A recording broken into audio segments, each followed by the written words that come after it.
آج میری بڑی خوش قسمتی ہے جی کہ میرے ساتھ ہمارے استاد محترم، ہمارے شیخ اور ہمارے پیارے بھائی شیخ ابو بکر موجود ہیں۔ السلام علیکم رحمۃ اللہ۔ وعلیکم السلام۔ کیسے ہیں جی آپ؟ خیریت سے؟ یا بھائی بہت شکریہ، جزاک اللہ خیر۔ الحمدللہ میں بالکل ٹھیک۔ الحمدللہ جی۔ آج شیخ صاحب آپ کو یہاں پہ بلانے کا ایک خاص مقصد تھا، تو اس میں ہم نے کوشش کی ہے کہ ہم لوگ آپ کے ساتھ ایک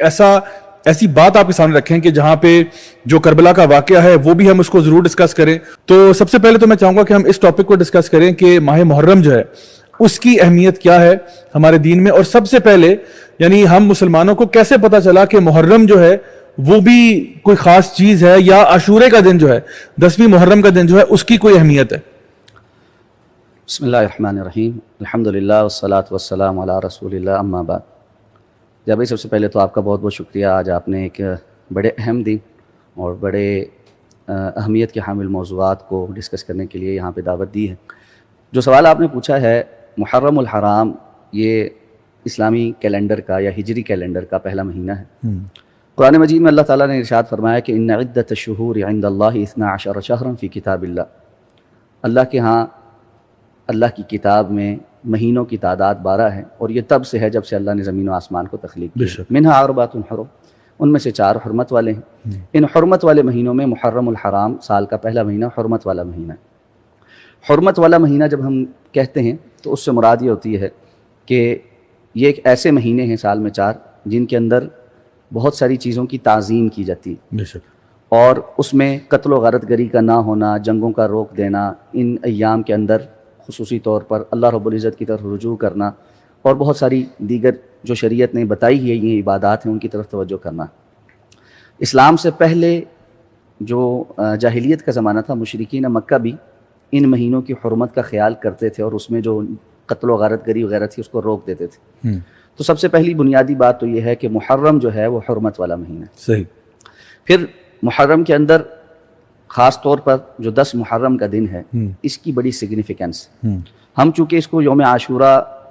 واقعہ کربلا کے حوالے سے زیادہ جانتے ہیں، لیکن واقعہ کربلا کے ہونے سے بہت پہلے بلکہ رسول اللہ صلی اللہ علیہ وسلم کی تشریف آوری سے قبل بھی اس دن کی کچھ سگنیفیکنس۔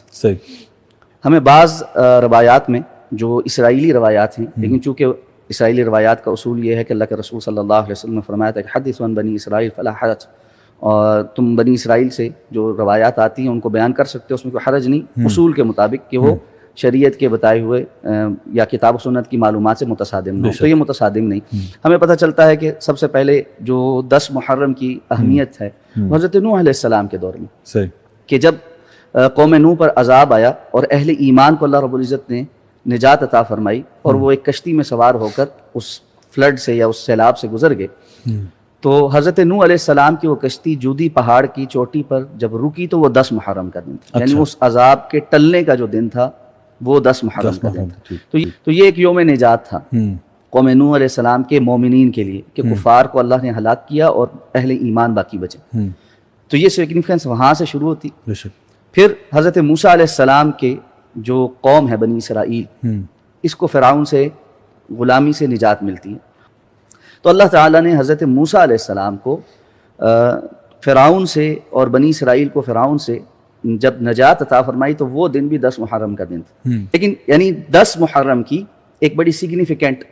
ویلیو ہے شریعت میں۔ تو کہنے کا مقصد یہ ہوا کہ کوئی بھی دن جو ہے وہ اہم نہیں ہوتا جب تک کہ اللہ تعالیٰ نے اس کو اہم نہ بنا دیا ہو، نبی کریم صلی اللہ علیہ وسلم کی تعلیمات میں اس کے بارے میں کوئی ہمارے پاس وضاحت نہ آ گئی ہو۔ تو یہ جو عاشورہ کا دن ہے، اس کے ساتھ جو منسلک ایونٹ ہے وہ موسیٰ علیہ السلام اور بنی اسرائیل کی جو نجات ہے فرعون سے، اس کا تذکرہ کیا جا رہا ہے، اور میں سمجھتا ہوں کہ ہمارا جو آج کا ٹاپک ہے اس سے بھی ایک طرح سے ریلیٹڈ ہے، کیونکہ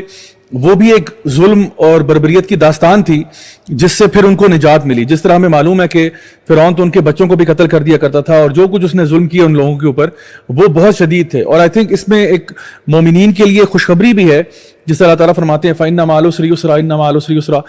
یعنی ہر مشکل کے ساتھ ہی آسانی بھی آ جاتی ہے، اور اینڈ میں اللہ تعالیٰ ضرور مومنین کو کامیابی عطا فرماتا ہے، جیسا کہ نبی کریم صلی اللہ علیہ وسلم کو فتح مکہ بھی نصیب ہوئی، اور ہم دیکھتے ہیں کہ